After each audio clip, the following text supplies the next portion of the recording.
بسم اللہ الرحمن الرحیم۔ السلام علیکم ورحمۃ اللہ وبرکاتہ۔ سورۃ النور پارٹ نمبر 2۔ اور جو لوگ پرہیزگار عورتوں کو بدکاری کا عیب لگائیں اور اس پر 4 گواہ نہ لائیں تو ان کو 80 ضربے مارو اور کبھی ان کی شہادت قبول نہ کرو، اور یہی بدکار ہیں۔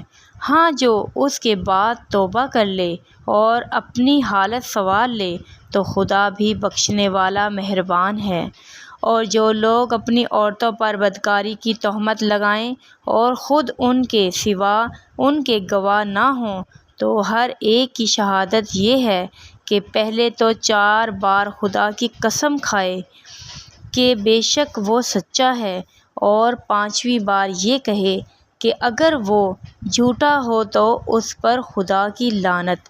اور عورت سے سزا کو یہ بات ٹال سکتی ہے کہ وہ پہلے 4 بار خدا کی قسم کھائے کہ بے شک یہ جھوٹا ہے، اور 5ویں دفعہ یوں کہے کہ اگر یہ سچا ہو تو مجھ پر خدا کا غضب نازل ہو، اور اگر تم پر خدا کا فضل اور مہربانی نہ ہوتی تو بہت سی خرابیاں پیدا ہو جاتیں، مگر وہ صاحب کرم ہے، اور یہ کہ خدا توبہ قبول کرنے والا حکیم ہے۔